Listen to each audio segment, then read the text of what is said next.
Olá, meu irmão, minha irmã, que a graça e a paz do nosso Senhor e Salvador Jesus sejam sobre a vida de vocês, que Ele abençoe e continue abençoando a sua vida, a sua família, a sua casa, nesses dias de tantas tribulações e adversidades que nós temos enfrentado. Fico feliz porque uns em casa, outros na igreja, mas todos sendo a mesma igreja, Igreja Presbiteriana Getsemane, Igreja do Senhor Jesus. E eu agradeço ao Senhor pela oportunidade da gente compartilhar mais uma vez este momento de culto, este momento onde a gente lê agora a palavra do Senhor e reflete sobre ela. Eu preciso pedir licença para as minhas irmãs aqui, porque aquelas que participaram na última reunião de oração de segunda-feira, eu vou aqui repetir o mesmo texto, que é o texto de Atos capítulo 27. É uma leitura um pouco mais extensa, porque se trata de uma narrativa. Eu vou narrar aqui a viagem de Paulo e o seu naufrágio em direção à Itália, quando Paulo estava viajando em direção à Itália. E é interessante você acompanhar a leitura toda. E por que eu vou repetir isso aqui? Porque esse texto tem falado muito ao meu coração, nesses dias de dificuldades, nesses dias de tribulação, nesses dias onde nós andamos ansiosos o tempo todo. E aí eu já quero fazer uma pergunta. Reflita você com você mesmo. Você anda ansioso?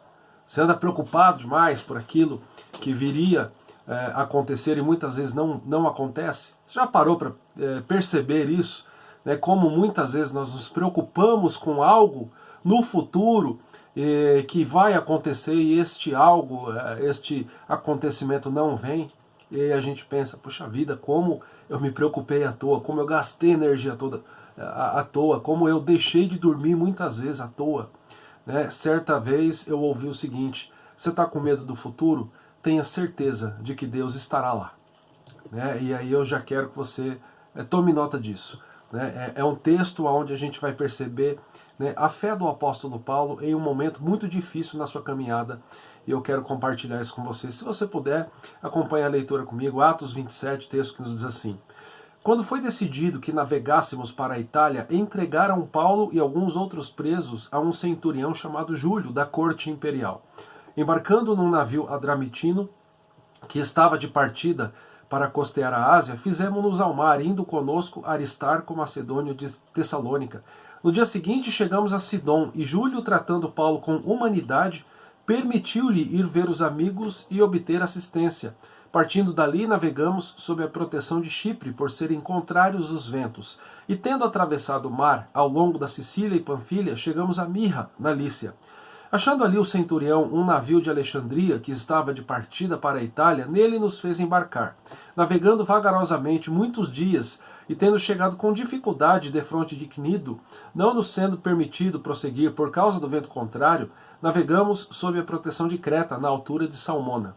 Costeando-a penosamente, chegamos a um lugar chamado Bons Portos, perto do qual estava a cidade de Lazéia. Depois de muito tempo, tendo se tornado a navegação perigosa, e já passando o tempo do dia do jejum, admoestava-os Paulo, dizendo-lhes: Senhores, vejo que a viagem vai ser trabalhosa, com dano e muito prejuízo, não só da carga e do navio, mas também da nossa vida. Mas o centurião dava mais crédito ao piloto e ao mestre do navio do que aquilo que Paulo dizia. Não sendo o porto próprio para invernar, a maioria deles era de opinião que partissem dali para ver se podiam chegar a Fenice, e aí passar um inverno, visto ser um porto de Creta, o qual olhava para o norte e para o sudeste. Soprando brandamente o vento sul, e pensando eles ter alcançado o que desejavam, levantaram âncora e foram costeando mais de perto a ilha de Creta. Entretanto, não muito depois, desencadeou-se do lado da ilha um tufão de vento chamado Euroaquilão, e sendo o navio arrastado com violência, sem poder resistir ao vento, cessamos a manobra e nos fomos deixando levar. Passando sob a proteção de uma ilhota chamada Cauda, a custo conseguimos recolher o bote, e levantando este, usaram de todos os meios para cingir o navio, e temendo que dessem em Sirte, arriaram os aparelhos e foram ao léu. Açoitados severamente pela tormenta, no dia seguinte já aliviavam o navio. E ao terceiro dia, nós mesmos, com as próprias mãos, lançamos ao mar a armação do navio. E não aparecendo, havia já alguns dias nem sol nem estrelas, caindo sobre nós grande tempestade, dissipou-se afinal toda a esperança de salvamento. Havendo todos estado muito tempo sem comer, Paulo, pondo-se em pé no meio deles, disse: Senhores, na verdade, era preciso terem me atendido e não partir de Creta para evitar este dano e perda. Mas já agora vos aconselho bom ânimo, porque nenhuma vida se perderá de entre vós, mas somente o navio. Porque nesta mesma noite, um anjo de Deus, de quem eu sou e a quem sirvo, esteve comigo dizendo: Paulo, não temas, é preciso que compareças perante César, e eis que Deus, por sua graça, te deu todos quantos navegam contigo. Portanto, senhores, tende bom ânimo, pois eu confio em Deus que sucederá do modo por que me foi dito. Porém é necessário que vamos dar a uma ilha. Quando chegou a 14ª noite, sendo nós batidos de um lado para outro no mar Adriático, por volta da meia-noite, pressentiram os marinheiros que se aproximavam de alguma terra. E lançando o prumo, acharam 20 braças. E passando um pouco mais adiante, tornando a lançar o prumo, acharam 15 braças. E receosos de que fôssemos atirados contra lugares rochosos, lançaram da popa 4 âncoras e oravam para que rompesse o dia. Procurando os marinheiros fugir do navio e tendo arriado o bote no mar, a pretexto de que estavam para largar âncoras da proa, disse Paulo ao centurião e aos soldados: Se estes não permanecerem a bordo, vós não podereis salvar-vos. Então os soldados cortaram os cabos do bote e o deixaram afastar-se. Enquanto amanhecia, Paulo rogava a todos que se alimentassem, dizendo: Hoje é o 14º dia, em que esperando estáis sem comer, nada tendo provado. Eu vos rogo que comais alguma coisa, porque disto depende a vossa segurança, pois nenhum de vós perderá nem mesmo um fio de cabelo. Tendo dito isto, tomando um pão, deu graças a Deus na presença de todos, e depois de partir começou a comer. Todos cobraram ânimo e se puseram também a comer. Estávamos no navio 276 pessoas ao todo. Refeitos com a comida, aliviaram o navio, lançando trigo ao mar. Quando amanheceu, não reconheceram a terra, mas avistaram uma enseada onde havia praia. Então consultaram entre si se não podiam encalhar ali o navio. Levantando as âncoras, deixaram-no ir ao mar, largando também as amarras do leme, e, alçando a vela de proa ao vento, dirigiram-se para a praia. Dando, porém, num lugar onde 2 correntes se encontravam, encalharam ali o navio. A proa encravou-se e ficou imóvel, mas a polpa se abria pela violência do mar. O parecer dos soldados era que matassem os presos, para que nenhum deles nadando fugisse. Mas o centurião, querendo salvar a Paulo, impediu-os de o fazer, e ordenou que os que soubessem nadar fossem os primeiros a lançar-se ao mar e alcançar a terra. Quanto aos demais, que se salvassem uns em tábuas e outros em destroços do navio. E foi assim que todos se salvaram em terra. É tão interessante, né? Em praticamente 6, 7 minutos a gente faz essa leitura, né? Mas a gente está lendo aqui um episódio da vida de Paulo que, se você fizer as contas aqui, eu não parei para fazer as contas, mas nós temos aqui 2 a 3 semanas, né, de Paulo e mais 275 pessoas, né, dentro de um navio, porque o verso 37 diz, né, que existiam 276 pessoas ao todo ali. E é muito interessante você imaginar, imagine você dentro de um navio há 2, 3 semanas, com dificuldade para navegar, com ondas altíssimas, com aquela tempestade vindo, né, as pessoas com fome. É muito difícil a gente imaginar uma situação assim. É muito difícil você enfrentar algo na tua vida, uma situação muito, muito ruim, uma situação muito densa como essa, né, e pior ainda quando você enfrenta ela por dias seguidos. Né, e aqui é apenas, né, mais um dos episódios na vida do apóstolo Paulo. Mas eu gostaria de, da mesma maneira que eu fiz na terça-feira, de trazer 3 lições para você refletir, né, sobre esse texto aqui. E as irmãs aí certamente já tomaram nota, mas vale a gente voltar a esse texto muitas vezes, né, na nossa devocional, no enfrentamento ainda de todas essas crises que nós estamos enfrentando, porque aqui eu percebo um homem em meio a uma grande dificuldade, né, assim como nós estamos enfrentando muitas dificuldades, mas um homem que consegue manter, consegue preservar, consegue cuidar da sua espiritualidade. Como é que Paulo faz isso? Eu queria primeiro destacar a primeira lição aqui que esse texto deixa no meu coração, e é isso que eu quero compartilhar com você. Em primeiro lugar, o que esse texto nos ensina? Controle as suas emoções. Não permita que o medo faça de você um escravo. É muito interessante a gente pensar sobre isso. Por quê? Porque mesmo preso, olha lá o texto no capítulo 1. Eu quero que, se você tiver com a sua Bíblia aberta, volte alguns versículos, olhe ainda na mesma página, os últimos 3 versículos aqui do capítulo 26. A essa altura, levantando-se o rei, também o governador e Berenice, bem como os que estavam assentados com eles, e havendo-se retirado, falavam uns com os outros, dizendo: este homem, Paulo, nada tem feito passível de morte ou de prisão. Então Agripa se dirigiu a Festo e disse: este homem bem podia ser solto se não tivesse apelado para César. E quando você olha, Paulo estava preso, porque ele era acusado de causar confusão na cidade. E tudo isso era uma perseguição por conta da sua transformação, transformação que você vê lá no capítulo 7, capítulo 8, quando Jesus se aparece diante de Paulo na estrada de Damasco, e ele tem a vida transformada, e ali de perseguidor da igreja, de alguém que odiava os seguidores de Jesus, ele se torna discípulo de Cristo, ele se torna um homem que tem um foco. E o foco de Paulo era realizar a vontade do Senhor. E isso é muito interessante da gente perceber.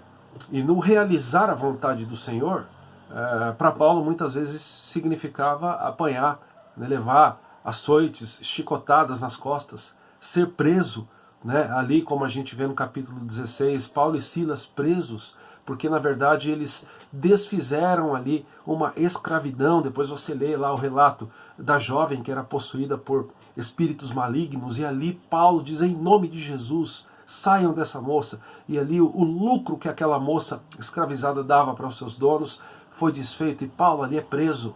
E aí o texto diz que, né, à noite Paulo e Silas cantavam e davam louvores a Deus. E aí eu fico pensando na minha vida aqui, pense você na sua. Às vezes, por coisas tão menores, nós reclamamos tanto diante de Deus. Né? Eu desconheço aqui na nossa igreja alguém que já foi preso. Né? Eu acredito que ninguém foi preso por ser seguidor de Jesus. Mas imagine que você o fosse, e mesmo assim, né, os guardas olhassem para você e percebessem: nossa, aquele homem, aquela mulher foi preso, mas ele está lá cantando louvores a Deus. Que coisa é essa? Que maluquice é essa? Às vezes a gente desanima, meus irmãos, por coisas que são tremendamente menores, né, do que aquilo que nós vemos nas páginas da Escritura Sagrada, que os nossos irmãos sofreram por conta do Evangelho. E aí, quando a gente entende isso, é que você vai para o verso de número 1 e percebe que Paulo estava preso. Paulo não estava ali viajando por comodidade, ele não estava curtindo umas férias. Olha lá, quando foi decidido que navegássemos para a Itália, entregaram Paulo e alguns outros presos. Paulo estava preso. Ele estava sendo levado, né, para se encontrar com César. Olha o verso anterior, o verso 32 do capítulo 26. E ele não está ali, então, porque ele decidiu estar naquele navio. É claro que quando a gente olha para toda essa situação, a gente percebe que é Deus, na verdade, quem estava por trás disso tudo e conduzindo Paulo para estar diante, né, de César. O texto que nós lemos diz isso. Mas eu fico maravilhado, meus irmãos, e faz bem para mim, eu acredito que para você também perceber que mesmo preso, Paulo consegue preservar a sua capacidade de raciocínio.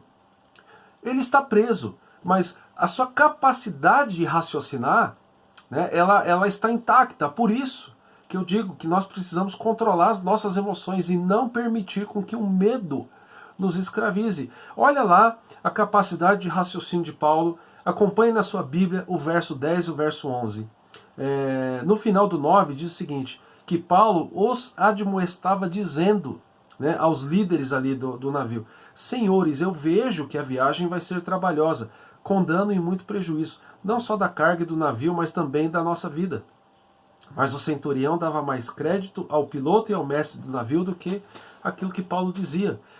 Se Paulo estivesse completamente tomado pelo medo, talvez ele procurasse um cantinho no navio e ele ia se esconder, ele ia se agachar ali num cantinho do navio e ele ia ficar quietinho ali de cabeça baixa, talvez chorando, como muitas vezes nós fazemos. Ao invés disso, a impressão que eu tenho é que ele respira fundo, ele fala, tá bom, tô aqui, o que eu posso fazer agora? E aí Paulo, ele está ali perto da liderança da ocasião, dos líderes do navio, e ele diz, meus amigos, deixa eu admoestar vocês. O que é admoestar? É você advertir, é você aconselhar. E ele faz isso com os líderes da situação. Você tem ali Paulo falando ali com o centurião, e o centurião não deu crédito a ele. Então, essa é a primeira grande lição que a gente precisa refletir sobre ela nesses nossos dias. Dias de pandemia de Covid, dias de instabilidades econômicas no mundo todo.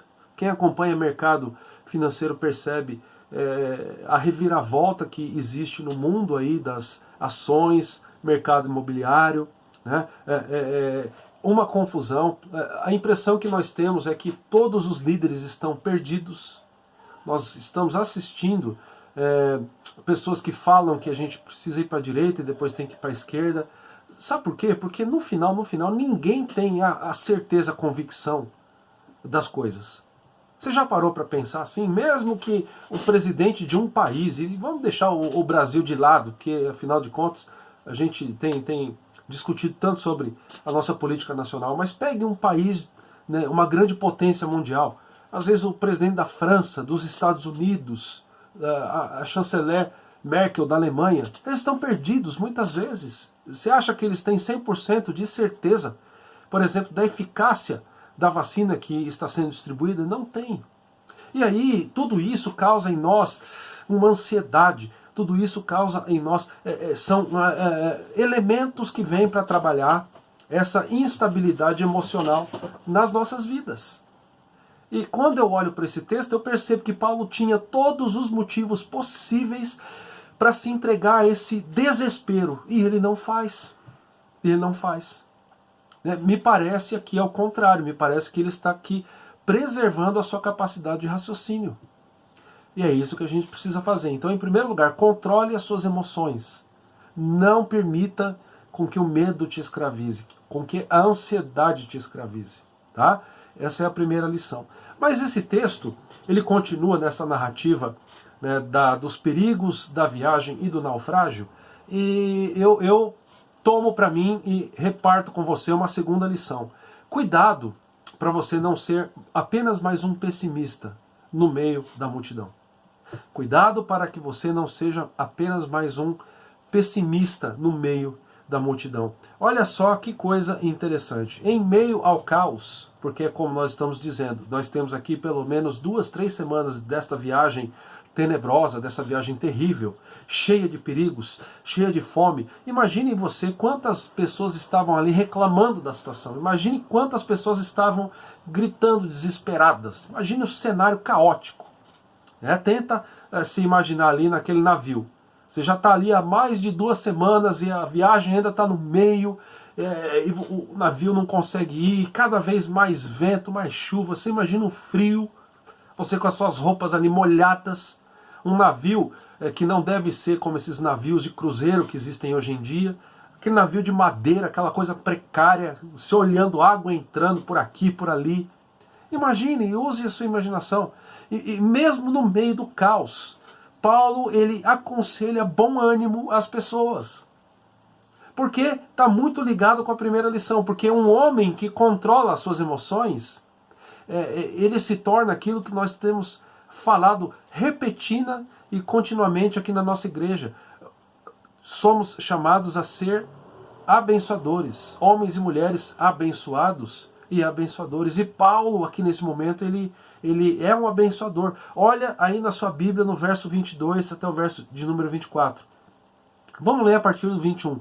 Havendo todos estado muito tempo sem comer, Paulo, também ali certamente estava sem comer, pondo-se em pé no meio deles, disse: Senhores, na verdade era preciso terem me atendido e não partir de Creta para evitar este dano e perda. Mas vocês não me ouviram, né? Mas já agora, vos aconselho bom ânimo, porque nenhuma vida se perderá de entre vós, mas somente o navio. E por que Paulo diz isso? Olha o verso 23. Porque esta mesma noite um anjo de Deus, de quem eu sou e a quem sirvo, esteve comigo dizendo: Paulo, não temas, é preciso que compareças perante César. E eis que Deus, por sua graça, te deu todos quantos navegam contigo. E aí, a gente precisa também disso, meus irmãos. No meio do caos estamos todos nós.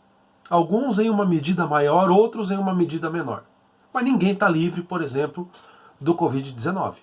Mesmo nós que já tomamos a primeira dose. Então, o que eu vou fazer? Eu vou buscar essa capacidade de raciocinar como Paulo, ou eu vou me recolher no meu cantinho e apenas chorar? Mais uma vez eu digo, existem circunstâncias que devem ser tratadas, né, de uma maneira especial. Muitas vezes essa tristeza ela toma, né, o papel, ela toma uma profundidade enorme a ponto da gente precisar procurar um médico, um psicólogo, né, um doutor. Tá? Mas o que eu tenho percebido nas minhas andanças é que todas as pessoas estão perdidas e desanimadas. E inclusive muitos de nós cristãos. Parece que não existe mais luz no fim do túnel. Imagine uma pessoa que estava ali junto com Paulo, tomada pelo desespero, dizendo, eu vou me jogar logo daqui mesmo, porque não tem mais saída, não tem mais solução. Mas Paulo, ele fala, opa, peraí, mas será que o meu Deus não está aqui comigo? E quando eu vejo isso, né, eu percebo que no meio do caos, Paulo encontra a graça de Deus. Ou melhor, a graça procura Paulo. Olha no verso 24. Né, isso fica muito claro aqui no verso 24. Por quê? Porque Paulo consegue assegurar que ninguém no navio iria morrer. Olha lá o verso 24. Um anjo de Deus, no verso 23, Paulo vai dizer, de quem eu sou e a quem sirvo, esteve comigo, um anjo de Deus, dizendo, Paulo, não temas. É preciso que compareças perante César, e eis que Deus, por sua graça, te deu todos quantos navegam contigo. E aqui uma grande dica que o texto dá para mim e para você. Se eu, assim como Paulo, eu quero preservar, né, a minha integridade física, a minha integridade emocional, se eu já entendi que eu preciso tomar cuidado para não ser mais um pessimista no meio da multidão, o que eu devo fazer? Aqui a gente tem uma dica que o texto está dando. Olha a graça de Deus presente na vida de Paulo. Olha a comunhão com a qual o apóstolo Paulo sempre trabalhava. Né? Olha o valor, olha a importância. Paulo sempre preserva a sua fé, a sua união, a sua comunhão com o Senhor, mesmo no meio de dificuldades. Para isso, a gente tem que exceder esse texto aqui e entender toda a teologia de Paulo. Se você ler, não todas as cartas, mas em primeiro lugar, se você ler Atos dos Apóstolos e perceber o valor que Paulo dava ao Senhor, né, mesmo antes da conversão, mas uma visão equivocada, mas depois da conversão, lá no capítulo 7, capítulo 8, como Paulo preservava a sua vida com o seu Deus. Isso aqui, na verdade, permitiu, né, com que Paulo entendesse que o Senhor estava ali sempre com ele. E aí eu faço uma pergunta para você. E você? Você tem também caminhado nessa direção? Nesses dias que você enfrenta o caos, você tem preservado a sua intimidade com Deus? Alguns textos que nós trabalhamos essas últimas semanas. Salmo 25, 12. A intimidade do Senhor é para aqueles que o temem, aos quais Ele dará a conhecer a sua aliança. O verso 14. O 12 diz o quê? Ao homem que teme ao Senhor, Ele o instruirá no caminho que deve escolher. Aplica isso aqui para Paulo. Paulo teme ao Senhor? Sim. Ao homem que teme ao Senhor, Paulo aqui, e Paulo está no navio, Ele, o Senhor, o instruirá no caminho que deve escolher. Olha só que coisa linda, meus irmãos. Olha só, Salmos 25, 12 sendo aplicado aqui na prática na vida de Paulo. Um anjo do Senhor aparece para Paulo e diz, Paulo, é o seguinte, não temas, Ele, o Senhor, o instruirá no caminho que deve escolher. O que acontece, que eu tenho percebido, é que muitas vezes nós relaxamos, né, na nossa espiritualidade.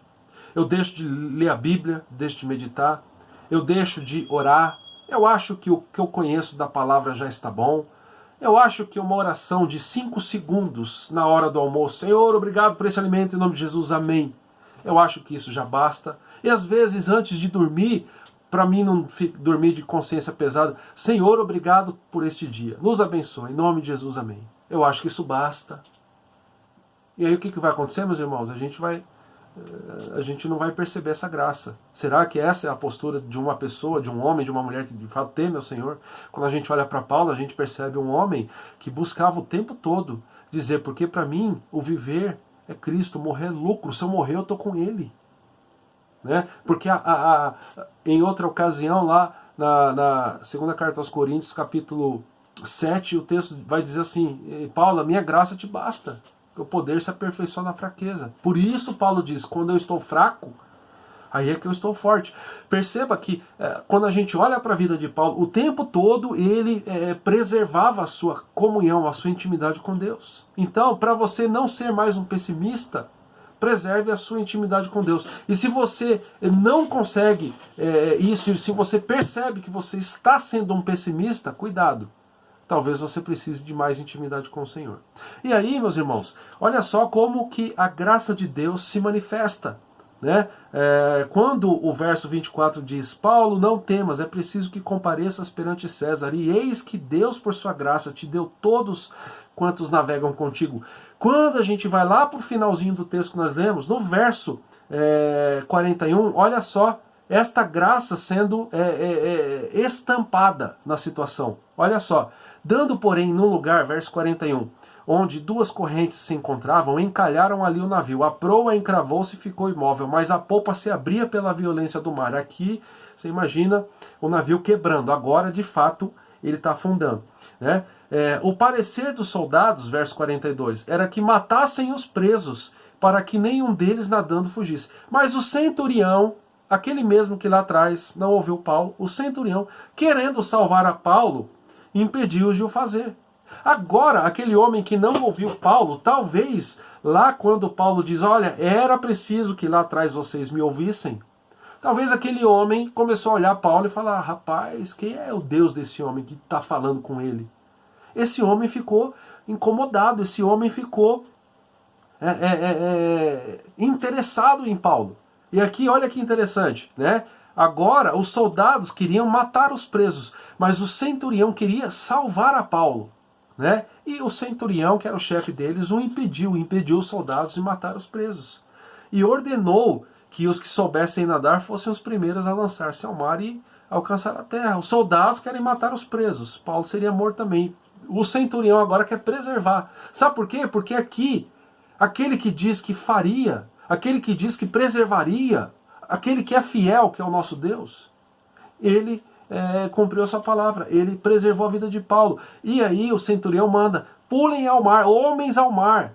Né? E olha o que o verso 44 diz, quanto aos demais que se salvassem, uns em tábuas e outros em destroços de navio. E foi assim que todos se salvaram em terra. Meus irmãos, isso aqui é uma coisa maravilhosa. É a graça do Senhor, né, estampada, é a promessa do Senhor, a resposta de oração estampada aqui na vida de Paulo, na vida daqueles homens. Eu fico imaginando o centurião depois olhando, todos ali na praia, e ninguém morreu. Então a gente precisa entender isso. Cuidado para que você não seja apenas mais um pessimista. E olha que coisa interessante ainda.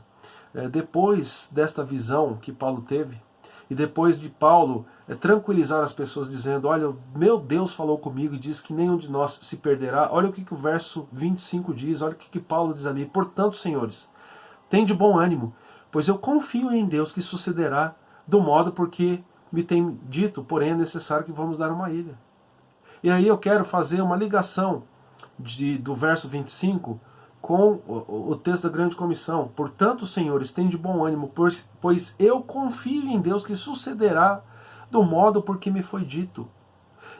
Então, se você quer vencer o pessimismo, lembre, né, aqui a ligação lá com o texto da grande comissão, que Jesus ele diz, e eis que eu estou com vocês todos os dias. E este que disse para Paulo que eles seriam salvos é aquele que de fato possibilitou, aquele que preservou a vida de todos. E aqui nós temos também, né, neste texto, no verso 25, a lembrança de que o Senhor, no final do Evangelho de Mateus, diz que estará conosco o tempo todo.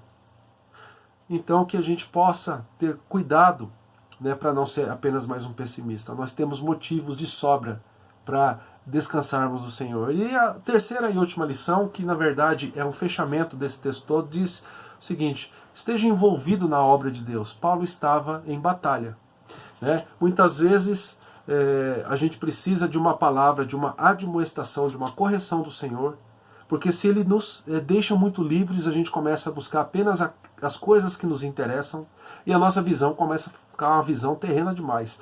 Paulo estava no navio não porque ele estava cansado, ele precisava de umas férias. Paulo estava no navio não porque ele lutava por conforto, não porque ele fazia graduação, pós-graduação, mestrado, pós-doc, porque ele quer um salário enorme, porque ele quer curtir a vida. Tenha momentos para curtir a vida, mas nunca, presta muita atenção, nunca se desvie do chamado que Deus tem para você.